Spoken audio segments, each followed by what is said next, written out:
Welcome to மராதம்ஸ் kitchen. இன்றைக்கி நம்ம பார்க்க போகிறது சவு போட்டு சிறுபருப்பு போட்ட சவு போட்டு வெறும் சிறுபருப்பு தான்.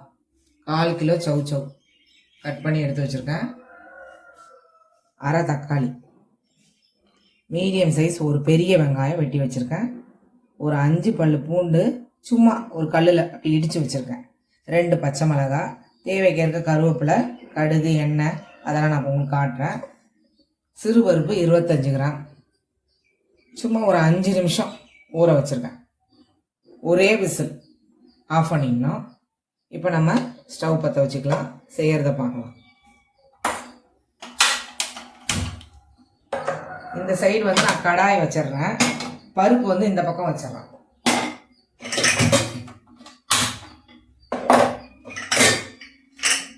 பருப்பு போடும் போது 2 கருவேப்பிலை,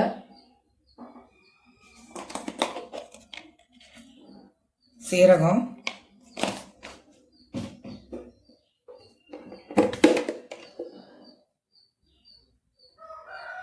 ஒரு பிஞ்ச் வெறும் மிளகாய் பொடி, இதில் இருக்க 2 பல், இந்த 2 பல் பூண்டு, இந்த ஒரு பச்சை மிளகாவை இப்படி கிள்ளி போடுறேன். இந்த தக்காளியை இப்படி கட் பண்ணி போடுறேன். அவ்வளோதான். இப்போ நம்ம வச்சிடலாம். போடும் போது கொஞ்சோண்டு இது 1/2 ஸ்பூன் மஞ்சத்தூள்,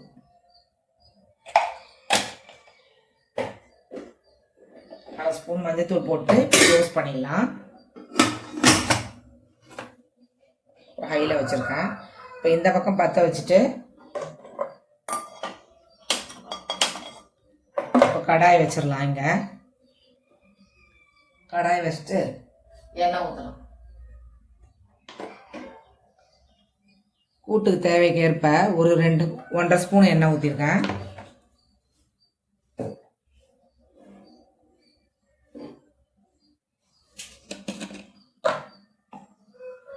எண்ணெய் காயட்டும் நல்லா. பருப்பு வந்து ஒரு விசில் வந்தால் போதும், ரொம்ப அதுக்கு மேலே குழஞ்சி வேகக்கூடாது.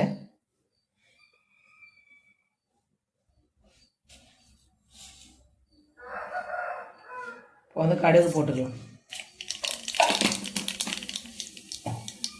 நல்லா காஞ்சிச்சு. அப்புறம் கடுகு பொரியுது. இதையும் இப்படி வச்சு வச்சுக்கலாம். நம்ம வெங்காயம் அதில் போடல, இந்த வரக்க ஒண்டி தான் போகிறோம். தக்காளி, ஒரு 2 பல் பூண்டு, சீரகம், மஞ்சத்தூள் இதான் போட்டிருக்கேன். கருவேப்பிலை 2 போட்டிருக்கேன். இப்போ வந்து இந்த பூண்டை போட்டுருங்க. பூண்டை போட்டு வெங்காயத்தை போட்டுருங்க.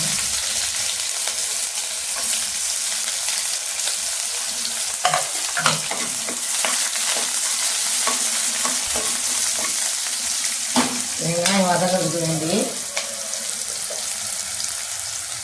1/4 ஸ்பூன் உப்பு போடுறேன். 1/4 ஸ்பூன் உப்பு போட்டு 2 கருவேப்பிலை போடுறேன். கொஞ்சம் பெருங்காயத்தூள். இப்போ அதில் வந்து உங்களுக்கு கொஞ்சமாக போட்டேன் இல்லையா, அது மாதிரி இவ்வளோ ஒரு பிஞ்சு போட்டுக்கோங்க. வெறும் மிளகாய் பொடி நல்லாயிருக்கும், டேஸ்ட்டாக இருக்கும். இதே மாதிரி செய்யுங்க. இப்போ பச்சை மிளகாவை போட்டுக்கோங்க. போட்டுட்டு இந்த காயை போட்டுருங்க. சவுச்சவில்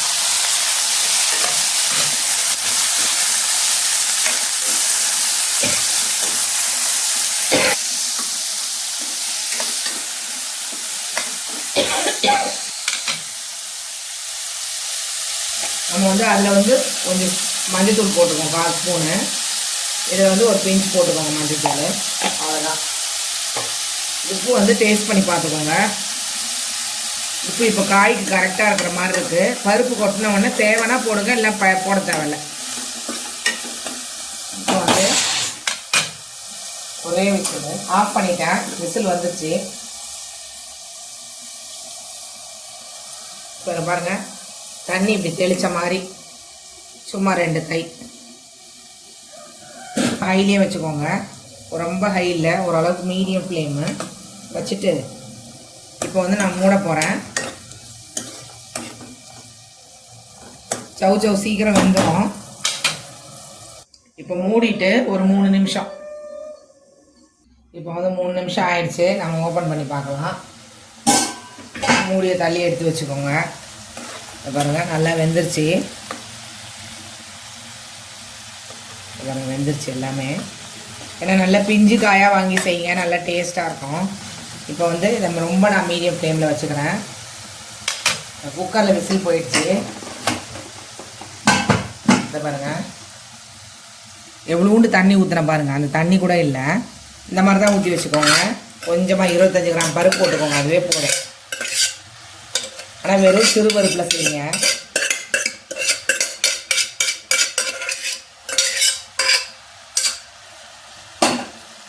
பாருங்கள் பருப்பு ரொம்பவும் வெந்திருக்காது, கரெக்டாக இருக்கும். இப்போ வந்து கொஞ்சம் மீடியம் ஃப்ளேமில் வச்சுக்கோங்க.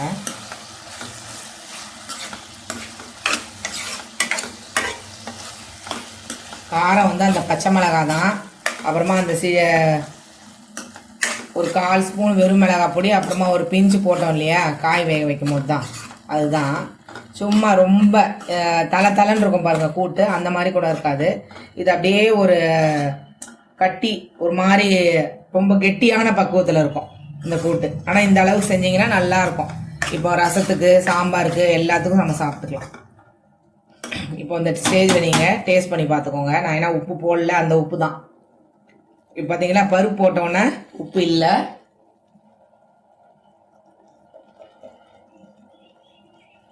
கால் ஸ்பூனுக்கும் கம்மியாக தான் போடுறேன், பார்த்துக்கோங்க. நீங்கள் தேவைக்கேற்ப போட்டுக்கோங்க உப்பு. இதுக்கு மேலே நான் போட போகிறதில்ல உப்பு. பாருங்கள் முடிஞ்சு போச்சு. இப்போ கொஞ்சம் கருவேப்பிலை, அவ்வளோதான். இப்போ ஒரு சிலர் தேவைன்னா இதில் 1 ஸ்பூன் நெய் போட்டுக்கோங்க. ஒரு சிலருக்கு தேவைன்னா தேங்காய் துருவி போட்டுப்பாங்க. நான் தேங்காய் எதுலேயுமே போட மாட்டேன், நான் இந்த மாதிரி தான் செய்வேன். இந்த மாதிரி செஞ்சு பாருங்கள், சூப்பராக இருக்கும். சிறுபருப்பு சவு கூட்டு ரெடி ஆயிடுச்சு. இது உங்களுக்கு பிடிச்சிருந்தா லைக் பண்ணுங்கள், சப்ஸ்கிரைப் பண்ணுங்கள். Thank you friends.